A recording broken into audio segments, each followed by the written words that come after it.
The best hitter from every decade in MLB history. The 1910s. Baseball in the 1910s was still finding an identity.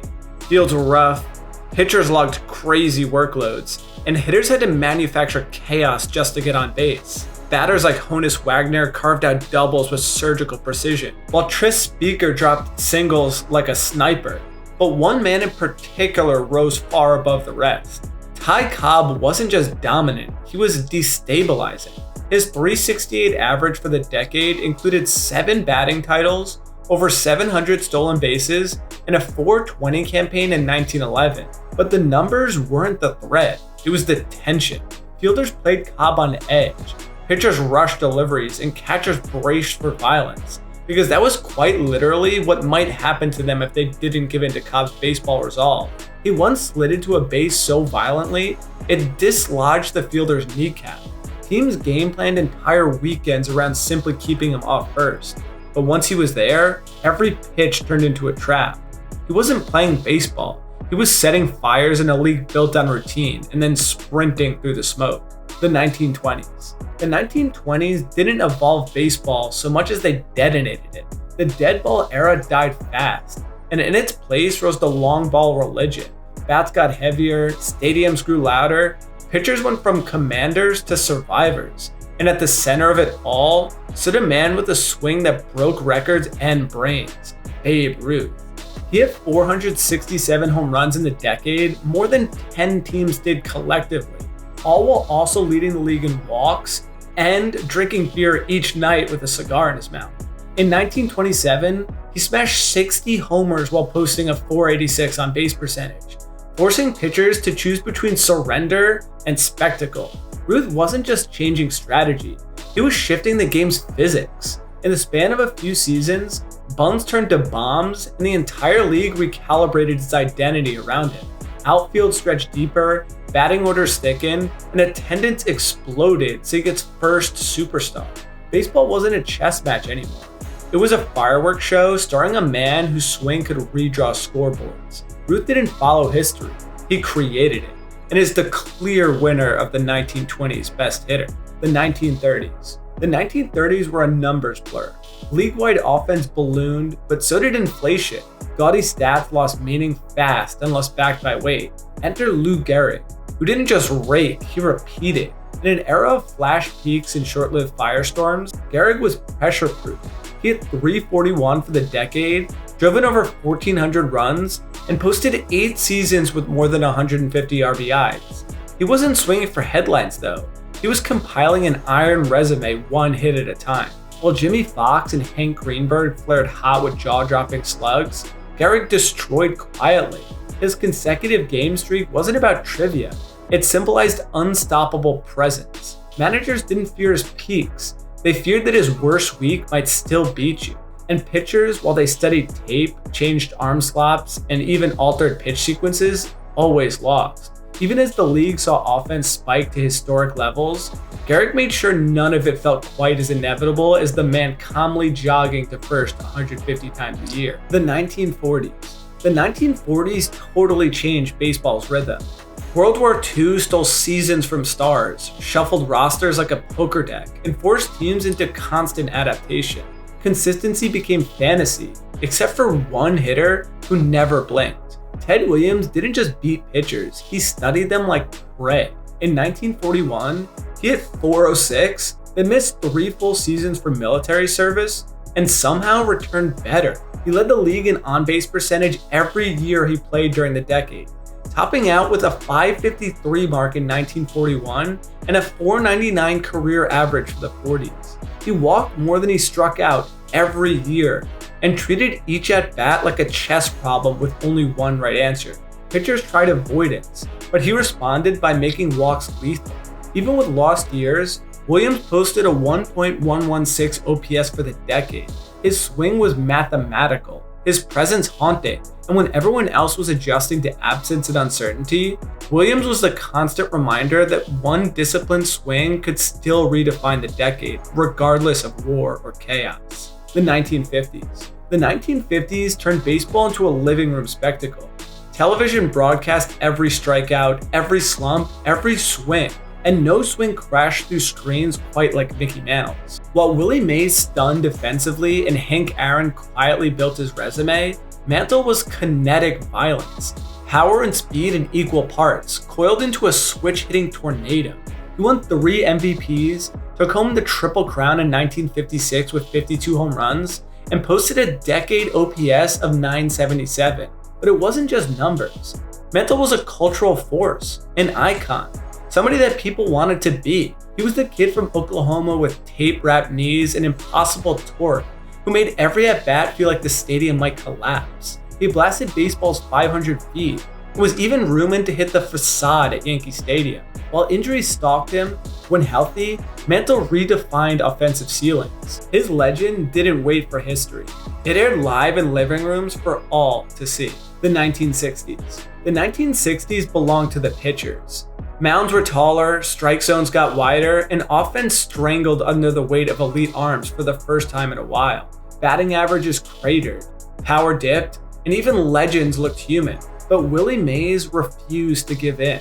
He hit 317 home runs during the decade, stole over 200 bases, and won the 1965 MVP, all in a pitching-first apocalypse. Mays didn't just survive the 60s, he dissected it. His swing adapted, his timing sharpened, and his instinct stayed 3 pitches ahead.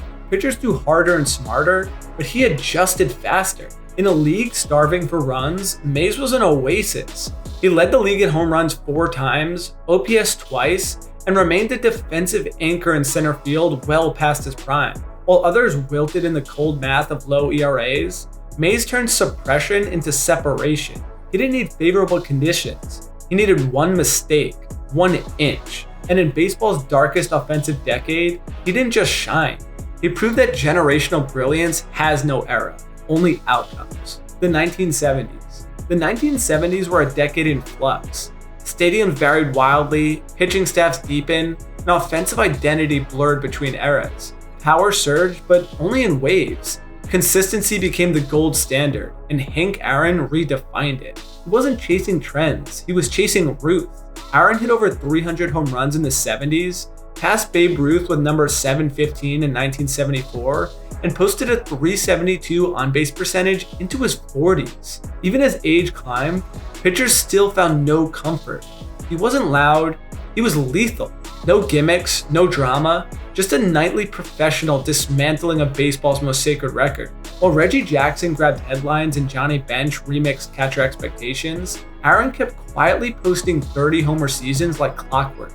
He didn't need peaks. His floor was already elite, and opponents feared the floor just the same. This decade wasn't about flash for Aaron. It was about who still mattered when the lights dimmed, and Aaron never left the conversation, not for even 1 year. The 1980s. The 1980s rewarded players who could do more than match. The game was shifting. On-base percentage mattered, defense gained value, and specialization threatened the one-dimensional slugger. But Mike Schmidt was the antidote. He didn't just slug, he dominated every blade of grass, balance of violence and vision. He wasn't streaky, he was surgical. Pitchers worked around him, so he walked. Missed over the plate, he punished. Add in 10 gold gloves, and you have a player breaking you from both sides of the inning.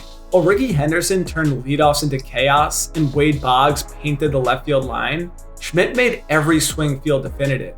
His decade OPS, 936, and in a league slowly adjusting to modern analytic, he was already living that.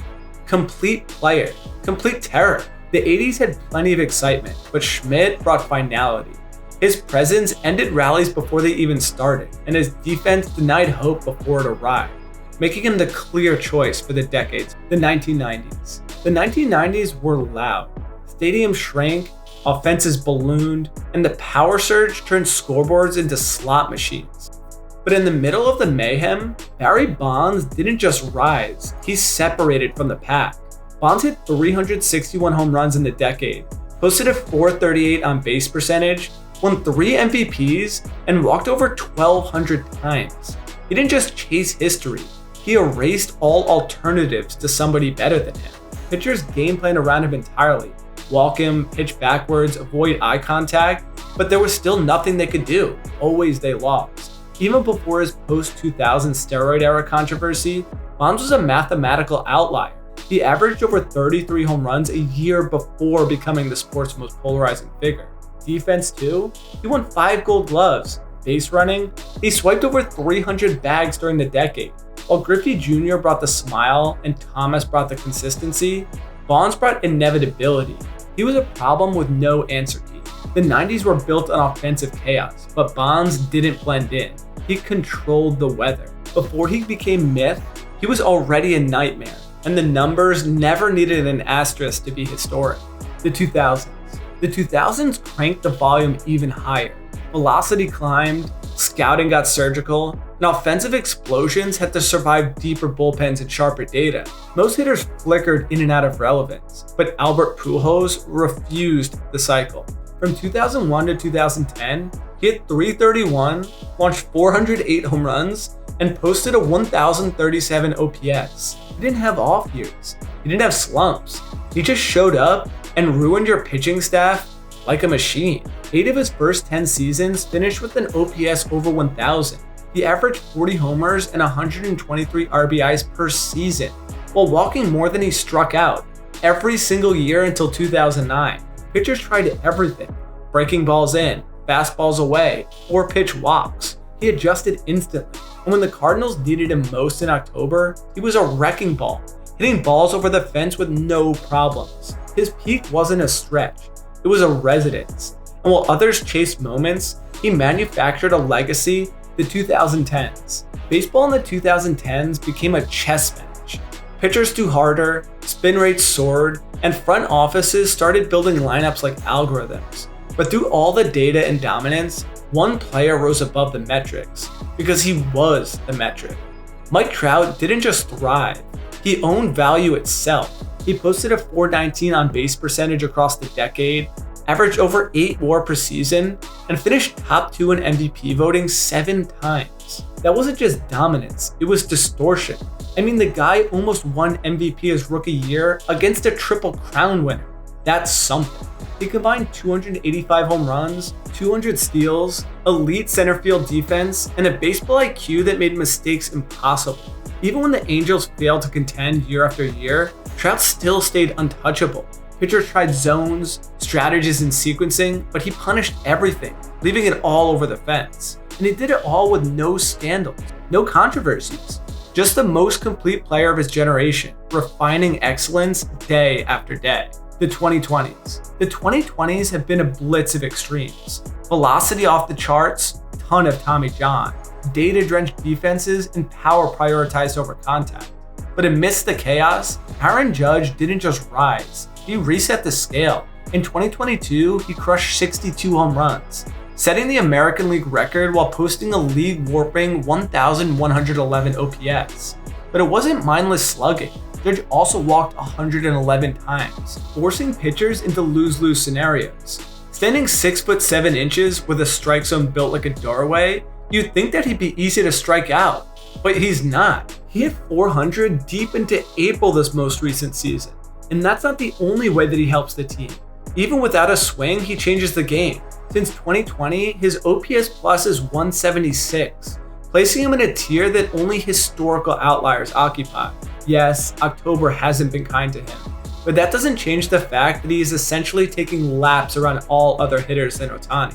The 2020s are still being written, so this title is subject to change, but Judge's potential successor already is a shadow following him, one that wears number 99. If you like this video, YouTube thinks you're gonna love this next one, so check it out.